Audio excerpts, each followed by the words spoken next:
It's time for Respect the Process, a short chat about commercial filmmaking. Here's your host, director Jordan Brady. Thank you, Helen. Filmmakers, guess who's back on the show? That's right, Kristyna Archer. It's September 15th, 2025. She must have been on 8 years ago if it was a minute. But this is Kristyna Archer 3.0 because she's moved away from simply monochromatic sets on a stage to she's been incorporating the LED wall and now AI. In fact, she's an Adobe Firefly ambassador. And one of her short films is, she may just be back from Berlin, from the Berlin Film Festival there. And she's the first filmmaker I know of, or that I know personally, to direct a commercial that aired in Vegas on the Sphere, starring Flo with Progressive Insurance. You know, you love Flo. You love the Sphere. How was it working? She tells us in this episode.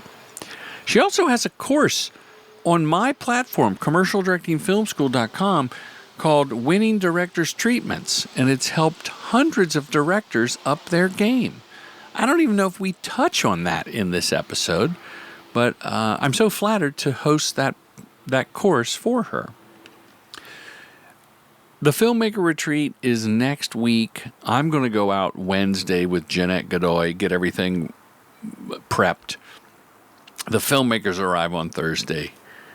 Helen, I wouldn't be lying if I said I'm not disappointed about it not being sold out. There is still one spot left, but I have resigned myself to the fact that it will not be sold out, and that's okay. We'll be a small group of filmmakers sharing stories, figuring out what passion project we want to get next, what kind of work do we want to do in the future, how do we, maybe some of us want to reinvent ourselves, and this is the perfect episode to show that you can mutate, because Kristyna and I dive into career mutations and pushing ourselves to stay just interested and interesting.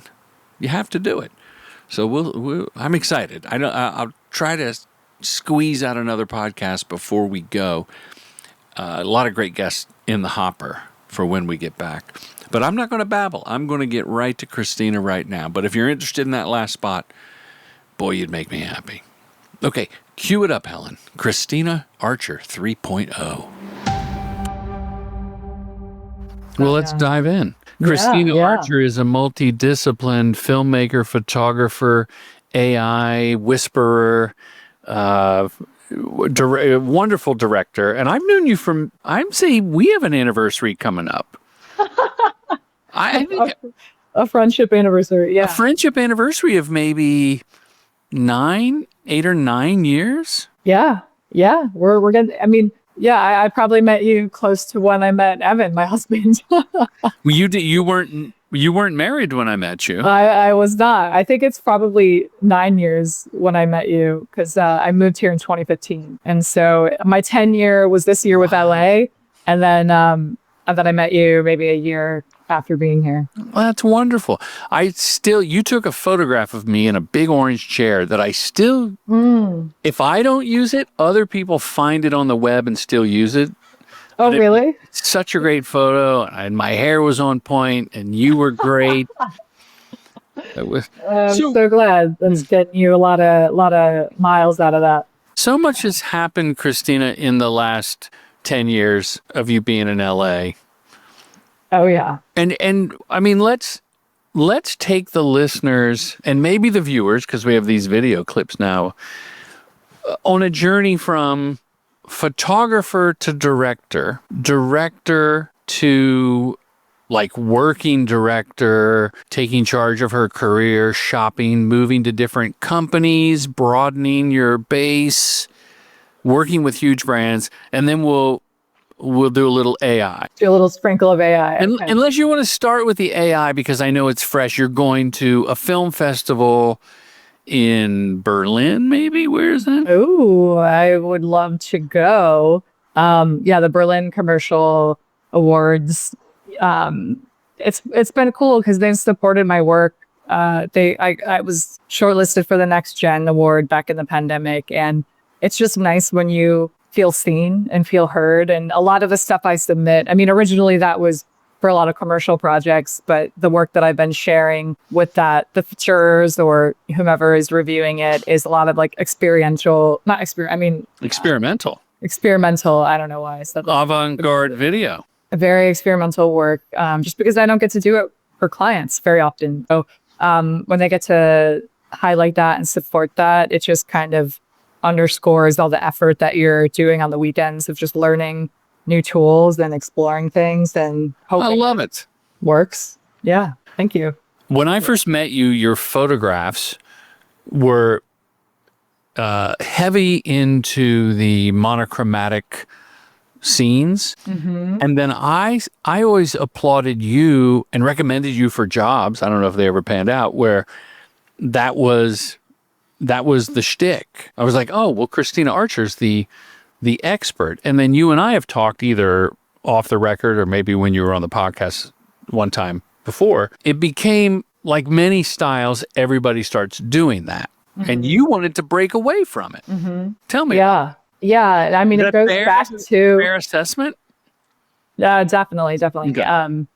I think it all goes back to your phrase, put yourself in a box. Yes. And then maybe you got to crawl out of the box after a couple of years.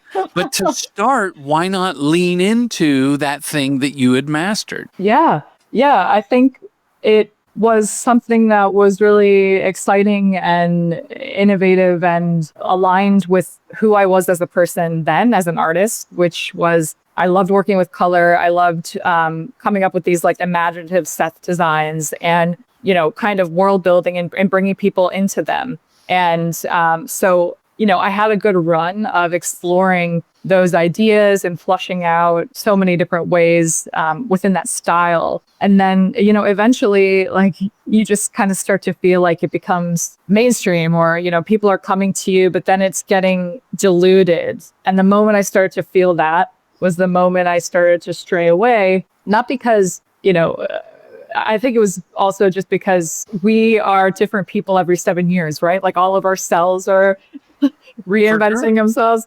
So that kind of felt like I was growing out of that throughout the pandemic. And I've been sort of reshaping my brand and reshaping, getting out of the studio was the biggest thing. A lot of that advice that I had early on was, you know, we need to get a reel with like location or lifestyle. And, you know, you take some of the advice, you take it and you just hold space for it, but you're not really sure what's going to work for you or like what the timing is on how you're going to expand into, you know, a different genre or a different look. For me, it wasn't about a different look per se, but a different, making sure the tonality was there and doing it in a way that felt cohesive to like Kristyna 1.0, Kristyna 2.0, now Kristyna 3.0 with AI.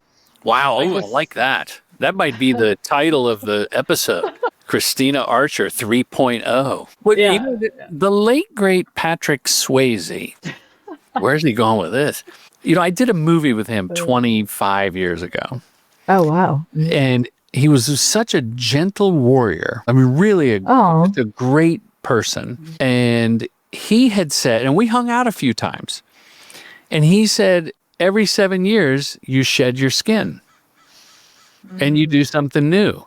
And so that would go from, you know, Don't Put Baby in the Corner to Roadhouse, I guess. Yeah, yeah. Right? To then Ghost. But he said for him as an artist, he's still the same. And I love what you said, that regardless of sort of the aesthetic, the tonality is the common thread in your career from Kristyna 1.0, 2.0 to 3.0. Yes. I mean, that's the whole thing about finding your voice. And I like to say define your voice, because I think at a point that you're listening to a podcast about filmmaking, you know, whether you consciously know it or not, you have your voice. Now you need to define it. And that includes 7 years later, redefining it. Mm-hmm. If that makes sense. What's funny, because absolutely. I have archerstudio.co, and I clicked on video, and because of the way my screen is, I've got a grid of 9 spots, and the GIF plays over and over again until I click. And out of the 9, 1 is for Renew Life is a monochromatic set. Whereas probably 5-6 years ago, they all would have had that. Now there's influences like you have a Capri Sun and it's a predominantly bluish world at night with the moon, but it's not the aesthetic is consistent, but it's not full on monochromatic world. Yeah, because I felt like it really, I don't know, in a way like cheapened what I offered as a kind of creative director, thoughtful artist. Like I come to the table with ideas that are beyond the aesthetic. And I think they got just lost where everyone's like, okay, she does this thing and it's this. And I just didn't want to be known for something that was just so surface level. And I think it got separated from, I mean, I started out with doing like very conceptual ideas as a photographer and then kept evolving. And so I just wanted to come back to my roots. And that's sort of where I'm at right now, I guess, in the process of redefining that and trying to find a way for, which I think it's been great. I mean, I've just been really enjoying the projects that come my way now because people find this like sense of humor that I bring and this like quirkiness that really is that, you know, that sense of play or just fun, but with a wink, like this sort of humor with a wink kind of thing. So definitely there's a whimsy is what I would say. Yes. So when you went from photography into commercials, you leaned into what you'd already done. And then how does a director mutate from 1.0 to 2.0? Oh my God, mutate. Because that's kind of what it is. Yeah. Well, I think from my perspective, it started with personal projects, exploring how I can show my voice, show a like a bridge between the old me and the new me. And 1.5. Yeah. And, you know, I think over the pandemic, I was doing a few really short films that were, had a little bit more of an absurdist concept, but were also rooted in humanity and had this idea of abstract set design, but it was using the outdoor, like it was building a set outside and having like a real sky, but having this like fabric red, you know, moments that kind of felt like, it was just a very unique way to bring a set into the exterior world. So it was like little breadcrumbs and like bringing people along on my journey. And then kind of similar with that one was the harmony of touch. And I was just dealing with, you know, obviously everyone in the pandemic that wasn't touching anything. And so that was me sort of kind of like if you were an alien and you didn't know what a handshake, a high five, or a hug was, two entities, two dancers kind of exploring those in ways that felt really awkward and then finally embracing it. So it was like this very that's interesting unhuman way of then getting to be human again. So anyway, so that was like kind of my first exploration of I'm building a set outside. It wasn't really funny, but it definitely was whimsical and it was kind of abstract and absurd. And question, during the pandemic, and you're making this short and you want to grow and you want to kind of break out of that cocoon that we talked about where you became comfortable doing the one thing. It wasn't scratching the itch anymore. Yeah. Is this you alone? Is this your lovely boyfriend, now husband, Evan, pushing you? Is it the reps at the company you were at? Is it Jiminy Cricket on your shoulder? No, I think it was me just feeling frustrated, feeling kind of stuck, that I wasn't being challenged. I wasn't learning. I really wanted to just, break out of this box. Just the natural kind of tension of not feeling challenged anymore, I think. I have mixed emotions of pride and shame right now. Oh, really? Because I'm the one that told you put yourself in a box. And then, so I'm proud of that because it proved successful, but I'm shamed that it frustrated you years later. Oh, I mean, I kid. Yeah, okay. I think the what's behind that is that it doesn't have to be like an aesthetic box. It's a tonal It's who you are as just what are you saying from your voice. And I think it ended up swinging in such a way that was aesthetically driven that it kind of misaligned. So it's almost like I'm bringing it back to who I am, just in terms of, my perspective on the world and what I think is interesting or funny. And it doesn't matter if it's in a set that's built or outside. Sometimes I think this happens a lot of times when people are working so much, like 2019, right before the pandemic, it was just like nonstop. And you don't even have time to create new work to show people where you want to go. Right. And so it catches up with you really quickly where you realize all the work you just created is not even anything that you want to show anymore. Like, wait a second, I need to start doing personal projects again because it's not the new me. I'm still iterating on the old me. And so that's where you really have to like invest in yourself and get outside of your own boundaries. Otherwise, you'll just keep doing the old you. But people want to know like where you're going. And the fear should be, how long is the old me going to be relevant? Yeah. I know directors of my vintage and older, believe it or not, who, their shtick was the photosonic, high speed, lots of lights camera. That was not only the tool, but it was kind of in their voice. And then that wasn't in vogue anymore. The tool got replaced, but then again, which made it easier for other people to come in and do what they did, and then it's not as special anymore. Mm-hmm. I think, just to beat the box to death, so it's most applicable when you're breaking in and you want to make it easy for people to sell you. Mm-hmm. The mutations that I'm referring to can come from a couple of ways. One, you just mentioned personal projects, or what I often call passion projects.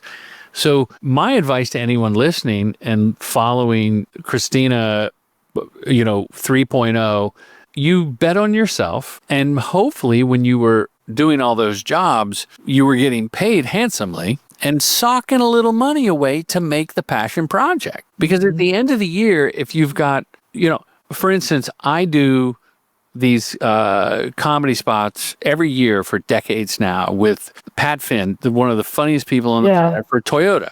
And they're regional commercials, but I always get a few for my reel. And I say a few because out of the 8 to 9 we do every year, I can't just put all 9 on a reel. It's the same tone, right? It's a campaign. Yeah.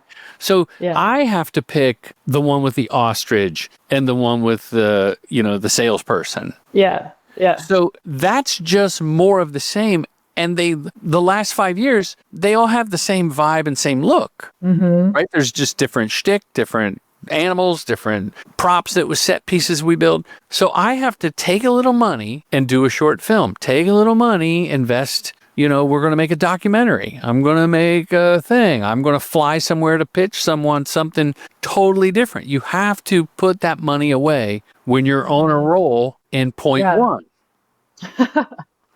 To get exactly. The second way, and I want to ask you if this has ever happened to you, because that was a long rant, and I wish I was shorter and more concise, is the mutation. The mutation is when a relationship that Kristyna has calls you and says, Kristyna, we got this board. It's not really what you do, but we love working with you. And you go, I've always wanted to do that. Or you just accepted that the gauntlet was thrown down. Have you been offered these mutations? That's a really good point, because they, like a lot of reps and, the production companies that I've been with, a lot of their advice is like, you just need a good relationship and one like transitional commercial piece on your reel that can open up a new genre for you. Let's say you don't have any food and beverage. I cut together, which I know you're kind of anti the montage, but I was like, you know what? I'm going to put together every single food and beverage clip I have and create something to support the reel, because I'm not doing Burger King commercials yet, And is that a goal? I think there's some fun stuff, and they're kind of like quirky and retro, and it's, I don't know. I've been into what they're doing. You'd be perfect. The High Dive Agency does all those, and so does Farkley, yeah. I'm in their inbox occasionally. Okay. So did someone say, "Hey, do this"? Anyway, the montage can help. I know Yeah. poo the I went on a tangent. I basically had some really great opportunity where somebody found me on Free the Work, and they saw when it was around in the pandemic, and they saw something in my work that they were like, we need a female director that knows comedy, and we just love your sensibility. Like, are you free? And it was on location, the debut of like Amazon Fresh. 2 women just walking and then discover Amazon Fresh. And it had to be shot in the DC area because this was like one of the first ones. And this was like this relationship. They found me, they trusted me. And this was like the one spot that like opened up a new doorway, because there was nothing really colorful. I mean, I could add my color, but it was really just like the choices I was making and the authenticity of this banter and just the sense of humor coming through with working with the actors, that it was like the gateway to showing what else I could do. I love it. So that's like the beginning of the mutation, I guess. From 1.0 to 2.0, if we're tracking. Yes. And then you took that final spot or a couple from that shoot and the reps put it out there, and you showcased it and put it on your Instagram and all that stuff. Yeah. Oh, listeners, what a great chat, huh? Just want to take a sec to tell you about Magic Mind. I've been drinking a shot of Magic Mind. They call it a mental performance shot. I do it in the morning after my first and only cup of coffee. It's got the ashwagandha, the ceremonial grade matcha, the lion's mane, nootropics that I don't even know what they do, but I know the effects. Now, I've struggled with ADHD. I had it before they even added the H, Helen. It was just ADD. I was given Ritalin as a kid, and I still bounced off the walls. As an adult, one of my coping mechanisms is to stay busy. Keeps me on task, but I get a little fried. And the Magic Mind has really helped me harness my energy, get into a flow state, and just get a lot done. Like a lot of you listening, I love control of my projects. I'm a high output individual. I'm always thinking about the next project. Magic Mind has helped me take a beat, stay calm, but yet keep that energy high. I know it sounds like an oxymoron, but it really works. And now you don't drink it and then all of a sudden like it's a beautiful mind and numbers and square roots are flying around in your head. You just feel the difference, like, okay, I'm in a good mood, I'm calm, but I'm plugging away at my tasks and I'm feeling great. So if that can help you, try the code Brady20 and you save some sort of, there's some sort of savings that you realize. You can also put in magicmind.com/Jordan Brady. I think it's the same deal, Helen. I never did figure that out, but use the code Brady20. That's easier to remember. And I think Jake has something to say. Jake? He really wants me to say howdy all? That's not my stick. Oh, hi. It's me, Jake, the editor. You probably know Commercial Directing Film School offers in-person boot camps and online courses. But did you know my dad does one-on-one consultations? Yeah, he does. So, now you know, okay? Anyway, now back to this enthralling interview.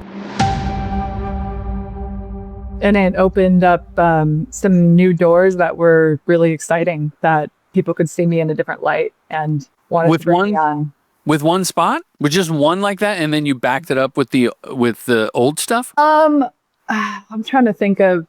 I mean, I don't know if they judged me on that one. There was that one spot. Plus, some things after that unfolded where there were a few. Like I had this Ninja Create campaign that was in studio, and then there was this Hungry Root on location job in upstate New York. So it was the pairing of like the Ninja Creamy commercial where I could work with food plus this on location humor, and then like that on the reel could book me this Hungry Root thing on, so it's like these pieces of the puzzle with a reel to kind of build that trust and book it through. So I don't know if that helps tell it. I mean, Yeah. I love a recent one you did for Amazon Prime, $25 flights. It's aimed at students. And the whole script is $25 flights, $25 flights, $25 flights. It's all intonation and repetitive to the point of absurdity. Yep. Yeah. And those are like mini sets, but outside. Yeah. Because I click and you've put, for the listener, you do want to go to archerstudio.co and see that when you watch a spot, she's put just a smattering of behind the scenes photos, that it looks like the barbershop is a couple of set walls you brought into an auditorium that already had the chairs for the movie scene. Boom. See? Nailed it. And see? And then you're reverse outside engineer in the back with a horse. Yeah. Yeah. Yeah. It was a really great campus location right before Election Day. And it was insane because we had to shoot it on the Sunday before. So it was really great. Really great. I mean, we got the horse in less than 24 hours. So this producer, we pitched this horse like during the casting, or no, during the fitting. And we made it happen. And then my wardrobe stylist killed it with finding the most amazing outfit for him. He's got the fringe, the it was so magical. But what was it magical. Before it was a guy on a horse? What was it? I wanted to make a meal out of the movie that they were watching. So the real spot is the theater interaction where there's like a few Gen Zers talking about what's on the screen. And my goal was, okay, I really want to, up the production value, and whatever movie they're watching has to be like high production value. Right. So it's such a snippet, but it's like the intro that captivates you. And then you're sort of watching the movie they're watching. And then, you break that. And now you're actually in the theater watching the horse on the screen. Question. Before it was nothing. It was just it was theater of the mind. It was like a person handing a rose on a big screen. It was a real scene on the big screen. Yeah. Yes. Yeah. But and you took it from rose. Elevated. You elevated from someone handing someone a rose, which would be simple to shoot, to let's get a horse in 24 hours. And the production company and your producer, everybody supported that? It was kind of a little bit of a banter because we kept, during our wardrobe, our fitting, we kept going back and forth, like, how do we elevate this? How do we elevate the movie? And we were just pitching like hundreds of ideas. It was insane and then it was a partnership between my producer who rides horses, who has connections. And she was like, well, you know what?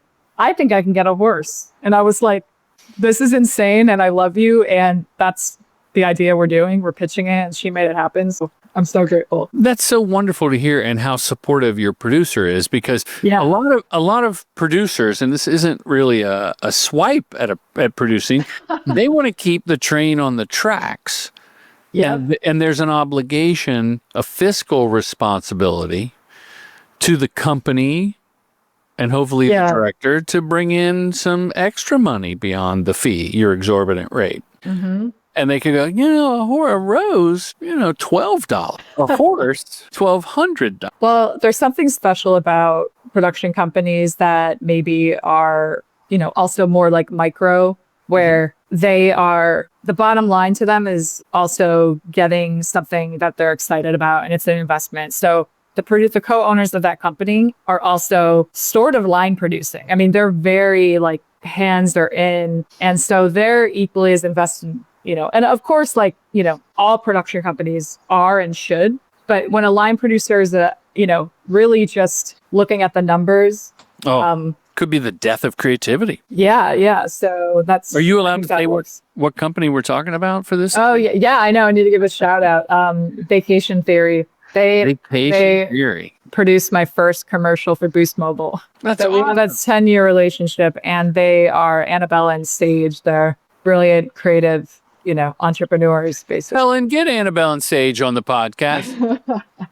They would love to be on the podcast. Well, Helen gave a thumbs up, so okay, good. Happen. Okay, good. I want to go. I want to ask you. Well, let's do this. Production companies. Is there ever a bad time to leave? Should you always stay? There's a young director listening right now. I mean, new in the business. They could be in their late 60s starting a new career as a commercial director. What do they need to know about signing with a company, especially in the age of the freelance director and big companies with rosters of 30 people? This comes up a lot on the podcast. Like, where do you sign? When do you sign? Should you sign? How do you sign? Yeah. I would say that, when you're at a point where you should be signing with someone is when you're attracting multiple people that are giving you not offers, but are seeking you out. Like, you've already sort of made your name for yourself. You're not going to be relying on a production company to bring you up to, they can raise up what you've already, like the momentum and the energy that you've put into your career and really help land you those bigger jobs. But I feel like it's a little too early to be seeking it. I feel like it's a good sign when people see you, they find you, and it's kind of a natural progression where people are reaching out to you, and they see something in you that they can really sell and elevate. So that's one thing. That's a great nugget right there, a little knowledge nugget. When they're courting you, it's time to sign. When you're courting them, there's always going to be a weird imbalance, in the love. Yeah. I think for emerging directors, the freelance game has really transformed since I started, because now there's all these in-house, production companies at agencies or brand clients. Yeah. And so, that is where you can really develop a flushed out reel and make sure you're just finding the EPs that are working at these companies, because you don't maybe want to hinder yourself by locking into something so early on. And you want to just try to get as much experience as possible, try to flush out that reel and develop as many relationships as possible. I think it's a great thing to do for a new director, to work at as many in-house places and see how the sausage is made before they go out to production companies and directors when they do. Because these in-house units don't do everything at the agency. Yeah. Yeah. And for anyone, I offer some consulting for those in-house directors. I've been hired as a director whisperer a couple times to help them. And I love it. It's fun. You see unbridled creativity, but maybe a little less discipline due to lack of experience. Yeah. But you'll get that. Yeah. And I think, the biggest thing about freelance is you are, still on your own path. So you have more exposure, but at the same time, the benefit of having a production company is obviously that they're going to support you and they're invested in you and your long-term career. And all these people, they're just kind of one-offs. So the investment is short-term. The production company investment is a long-term picture, So that's the differentiator. I was at a company back in the day called Uber Content, before the popular rideshare company was even an idea. And I was the top biller for a number of years from when we left another company in the middle of the night with the EPs, wonderful people. And we started this new company. I wasn't a partner, but I was a top biller. And I remember their website was this tree that would grow. Remember when websites had flash and everything? And I was the top little picture hanging on that my etching that they had someone do was the top of the tree. And there was only 6 directors or 7. And I would always ask, how many directors, what is a boutique? What's the number? And they're like, well, we like it small. And then they started adding directors. And then I remember I was next to someone on the tree. And then someone came in and became the new person on top of the tree.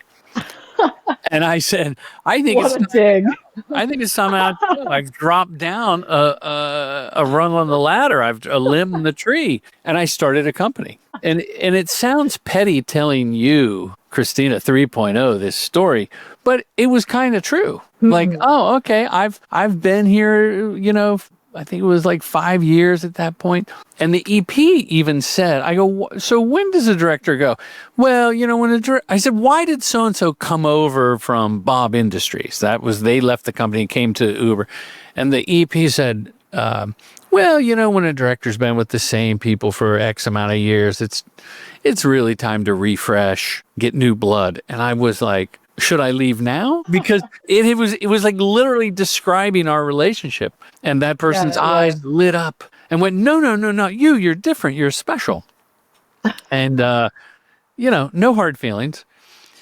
But I do see companies grow. And I want to say you've been through something like that. The company starts off, we're a family. It's the 6 of us. And then the next thing you know, there's like, wow, there's 18 directors. Oh, yeah. Yeah. I think there is a special relationship that you built with this EP that brings you into the roster, brings you into this company, and then you start to get to know the company. You get that momentum together, you get really excited, you have all the reps behind you. And yeah, sometimes it's just at a certain point, if you feel like you had a good run, but things are shifting in a way that may not be aligned with where you're going, or the EP leaves. I had an EP leave. That's the ring. Yeah. And then I was like, okay, the new EP doesn't really care. She brought in her own people. That's cool, but I got to go. Yeah, I think I've had 2 situations where one, my EP left. So exactly that. But then I was trying to give the new EP the benefit of the doubt, see where that goes. Just didn't work out. And then the other situation was, I just felt like I outgrew. I mean, honestly, it was a situation where they were so busy with, it was a film and animation shop, which I will say is a little bit of just not a red flag, but just is the live action director roster important? That's a great point. And I don't mean to but I'm just being blunt. And so I thought that it would be a supportive entity, and it was for a long time until it wasn't. And in the pandemic, they were slammed with animation. Yeah. And they were like, oh, and I'm like, hey, how's it going, guys? And they're like, oh, we're good. And you just don't hear from them, and you're like, okay, this is not going to work. So anyway, that's Did you break up over text? Spiel. No, always a phone call. Always a phone call. Okay, good. No, I don't just a phone call. Kristyna, I was so giddy that you were the first person that I know that directed a commercial to play on the Sphere in Las Vegas. Thank you. Progressive Insurance. You got Flo in the team, and what's the redheaded guy's name? The character, not Randy. I love my that. gosh. Oh my God. The whole crew of them, right? Yeah, the squad. Yeah. The squad, the progressive squad. And, there's a thumbnail. Do you say GIF or GIF? I say GIF. I say GIF. Okay. With a G. You got a GIF of it on your website at archerstudio.com. How did you, was there anything special? Is it a 360? Is it just 2 sides? Does it look like it's following you as you drive around the Sphere? Tell us about the Sphere. Yeah, sure. Well, I was brought into the project when the VFX had already had a head start. And so the post team was they were looking for somebody to direct the performance with flow and be able to match the CG environment with and practically light it so that there's a seamless comp, basically. I think what's fascinating is that, one, there's not a ton of live action work on the Sphere. There's a lot of animation because you could just make it 360. 2 is that when else have you even seen anything that's comedy on the Sphere? So this, to me, I think was a very groundbreaking thing for the Sphere. And not that there is no audio really. So that's the biggest thing, is you have to but what I learned was thinking in a 360 storytelling way is that there's these quadrants. And so you're kind of working with the team in terms of talking through how can we use the whole Sphere experience, or is there 2 halves, or is it full? How are you going to split up the experience? And do you want there to be a different action happening on the other side? Right. But then that person is missing it. And so it really is, this spatially, more immersive way of thinking. There's mathematics involved. Yeah, exactly. It's funny because when I look at the on the GIF, and I've seen the spot, my mind thinks I should see through it, so that if I went to the other side, I would see the back of them, which I know is not real. And so, did you have a model of the Sphere on set, or playback in a globe?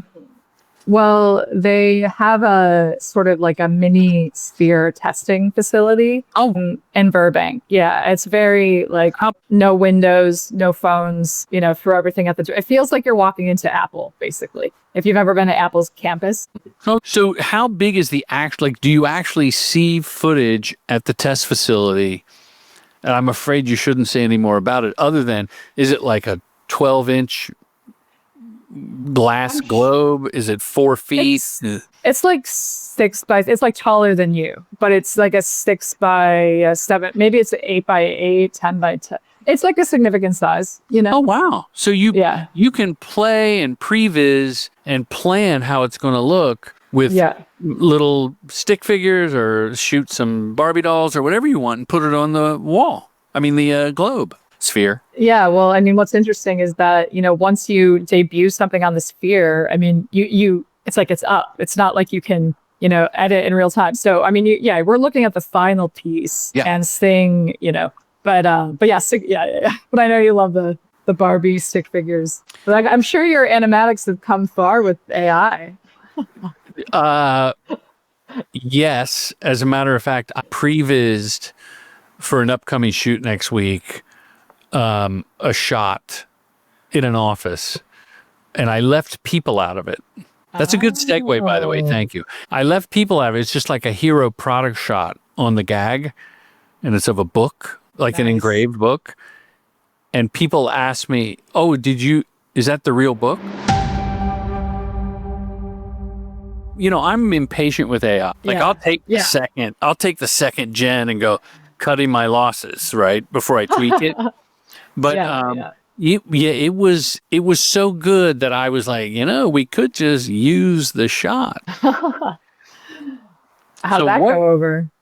Well, we haven't shot yet, so like I think the lighting can be better, and I think we can do it better in real life. But as far as previs, it's really good. I still use stick figures and human storyboard artists to redraw. Because when I tried it with AI, it's too distracting for me. Yeah. But I did graduate from pen and paper to Apple Pencil and iPad. So tell me about AI 3.0. Well, yes, so much to say. I mean, just bouncing off of what you said right there, though, just because I can get granular pretty fast, but I think this is valid to say. Okay, I'll caveat with this is not legal advice, but this was legal counsel to a friend that gave it to me. So I will just say that much, okay? But I was asking about this character I recently created, which I never thought I would be interested in doing any type of like working with actors. But for some reason I came up with this character and I was like, wow, like this is kind of cool. Maybe I'll do a kids show. I don't know, like a young adult like series. Like I have no idea. I'm just staying open-minded. So it's like I just asked my friend who's done characters that are all fully AI. I'm like, hey, have you ever looked into copywriting your characters? Because obviously somebody can just take this and recreate it. I know a copyright for AI is pretty much non-existent. But I'm just wondering if you kick the tires on it. And he said that a friend of his that's a lawyer, then if you start with this human sketch, everything should start with a human sketch or a human like entity in order to get to the next level of bringing that into AI. Then you can have more ownership of the image. So that's just for the listeners. If you start, we need our storyboard artists. We need that, they're where the ideas are pure and come from us, economically, I find that a day or two with storyboard artist is worth my time and the coins that I'm going to do in AI, and I can get on the phone with them, and I'm sure it will change and get better. And I've seen improvements. I've seen agency decks that they send out for directors that are really like, one of them I thought, and this was a year and a half ago, I go, did you take a photograph of that person? It was so good. Yeah. But there's I'm sure by the time we even put this out in a few weeks, this will be old news. Okay, so AI and your short, and you're part of a consortium, a group, a cult that does AI? Can you talk about that? Sure. Well, yeah, I don't know about there's like so many, AI film groups out there, and everyone, and it's good to have a sense of community, because I think going back to the high level is that I don't think filmmaking is a one-man band show. Like, it never was. And so I think what's so unnatural about being a director that is merging into AI is that I'm miserable sitting in front of my computer generating. This is not the future of storytelling. The future of storytelling is maybe using it as a tool to elevate ideas that I couldn't do and maybe can't afford to do on personal projects, elevating my VFX. But I need to work with a team. So like, that's where we're at, I think, is that how are we going to have these teams that understand how to use the tools so that we can implement AI into our workflows and sort of appease all of these like questions from agencies and everyone's, what's your AI workflow? What's your AI workflow? And it's really about, all they want is like, we want more for less money. So that's their perspective. And we're trying to meet in the middle, which is, okay, I have a tool that can help me do more for less. But my perspective, honestly, it's still the time issue, like you're saying. If you have taste and you have something specific in your mind, you need great prompters, or it's still going to take you days to get to, maybe not days, to get to what you are looking for. I watched a high-end commercial this morning that an agency put together, and they were talking about using their creatives globally through an AI-built like version of Slack, and they could all comment and prompt and change things, and that it's not a linear workflow of the filmmaking. And I thought that was cool. And they even said there's inconsistencies from character to character, scene to scene from a character that, probably people don't notice. I've been kind of on a soapbox for and against. For, I think the AI sandwich is coming, which is really the live action sandwich on AI bread, where insert shots, but that doesn't fit on a coffee mug, right? So I say AI here. Like, I did the little test and promotion for my Filmmaker Retreat, which is in Joshua Tree, September 25th through the 28th. You can learn more at commercialdirectingfilmschool.com, where I was on my bike. It's me and an iPhone. I did a couple of these. And by sampling the frame of my own shit, I made the beginning and the end in AI. So that's an AI sandwich, or a live action sandwich. And then the inserts, like I'm holding a rattlesnake, it's a still frame of my point of view of my bike, and it put the snake in my hand. It's really good. And the iPhone kind of dumbs it down enough that it makes the AI output look good. And then the other experiment, Kristyna, I did here in the trailer with 2 AI actors interacting with myself. Like, it's not right. I would rather have human actors, but as an experiment, I thought it was successful. So what you did with, there's the film. I'm trying to find it on your website. Oh, it's probably under Let Them Dream Cake. Yeah. The short film that's going to go over to the Berlin Commercial Film Festival official selection 2025. You've got live action actors in an Alice in Wonderland riff, and they eat some candy and they trip. And I want to say the insert of the candy is AI. Is that true? Yep. What else is AI? So what I think is interesting too is somebody mentioned to me that you know how your brain, they do those sort of brain tests where they show you like different colors, and then when you open your eye, you don't see something. Like, I forget what it's called. So why I'm saying that is because I was so frustrated that I couldn't match the close-up of the tongue to the actual actor's like skin tonality and just lighting, like everything was like, I want it to be seamless. And, that's coming from a filmmaker point of view. Like, this should be the continuity. Yeah.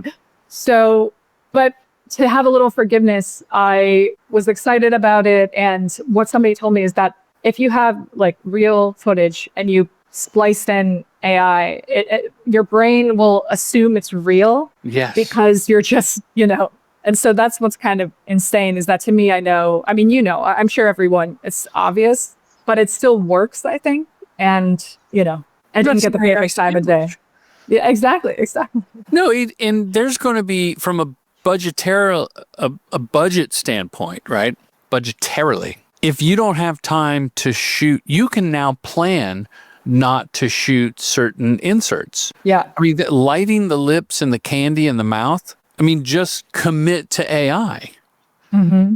And I know somebody's listening going, wow, you just killed like 5 people's jobs. No, I still want all the people on set. And I do feel the electrons between carbon-based workers will generate some sort of je ne sais quoi that makes its way onto the film. Mm-hmm. And then there's going to be new jobs where you're prompting and working with the prompter. And I look, those new jobs will still be collaborative. As you point out, filmmaking at its best is a team sport.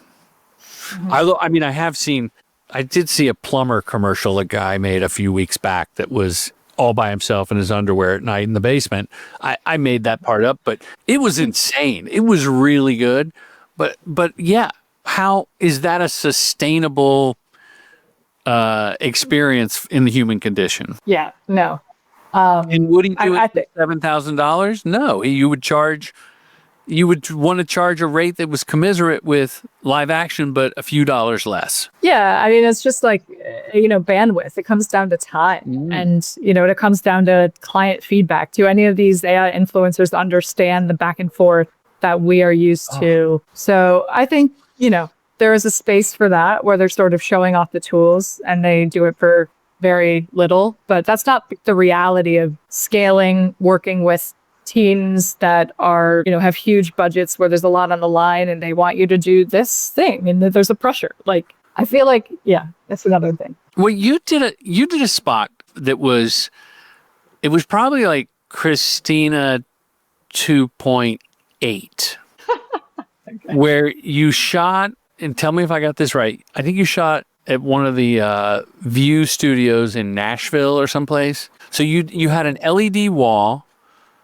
set pieces for foreground, midground, and some AI augmentation that either you did in post or you played the AI on the wall. So it was like underground and AI. Yeah, actually, so that's sort of where I'm going, and I have this big project coming up that's sort of a spec case study. So I was 2023. I was lucky just to have access to this volume that a friend basically had. There was a lot of constraints, it is basement studio. He's got this, no, not really, but he owns a robot. He's, a food DP. He's got a lot of toys. Yeah. So he had this toy and he gave me this. He's like, hey, if you want to use it, let me know. And where's the robot? The robot, he moves studios. It's in LA. There's only like 2, there's only him plus another like singular robot owner. There's not a lot of people.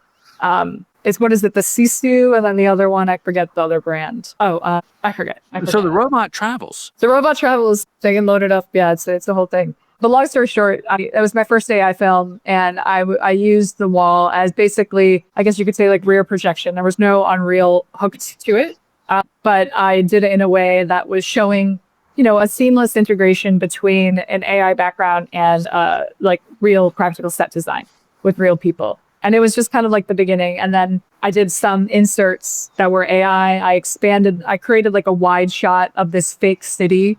The intro that was like zooming out from original stock image of a snake. There was like this like zoom out of the world shot. That was before Higgs field and all these things where you could do like all of these.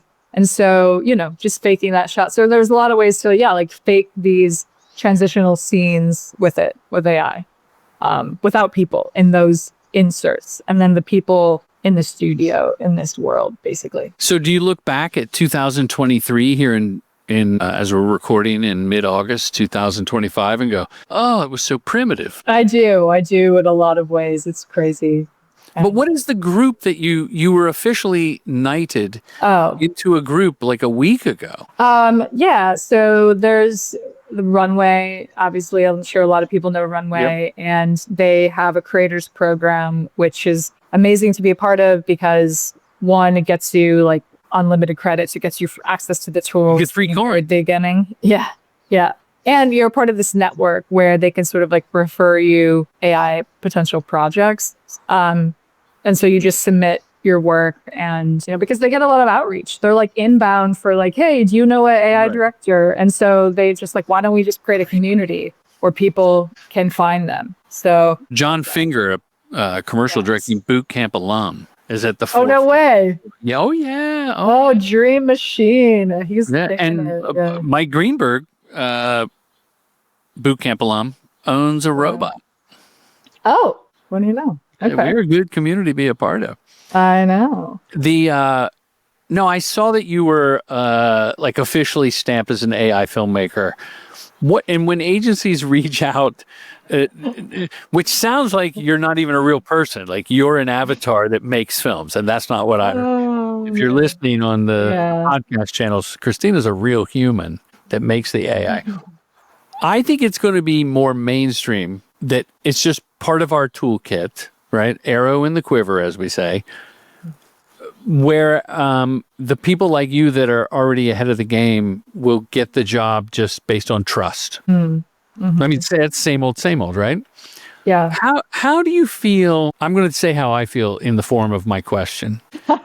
A couple of weeks ago, when I see the IKEA box explode into a fully furnished room, and in the afternoon, the Corona light box on the beach explodes the exact same way and decorates the beach with a festive look. When the AI becomes off the shelf, what does that do to people like you and I that are trying to tell original stories? Does it just like put a divide between mastering the tool and the plug and play? Yeah, absolutely. I mean, I think that's where Pika Labs, and make your cakeify yourself, and like, it's almost like, I mean, from my perspective, it's like the Photoshop filters that no one ever uses, like the off the shelf Higgs field, it's going to be something that you see that's just sort of a meme that everyone can do. Jib jab Christmas card, same thing. Yeah. So I love Higgs field, by the way. My snake and coyotes were done in Higgs field, but I can't use the presets because that's already done. Like, what is... Why would I want to make someone else's thing? Yeah, exactly. There's some magic. What's going to rise to the top is just like the originality of creativity. I think what my new AI film does is that, which I think is why I had so much trouble with it, is that I'm like building the world, I'm making the environment that on top in real life. But no, the plates that I made was based on the footage I captured of these oversized cakes. Yes. And those scenes would have been so hard to make that if you just went from video to video, because a lot of these AIs are trying to be more logical. And so they would scale down the cake and make the person like life size.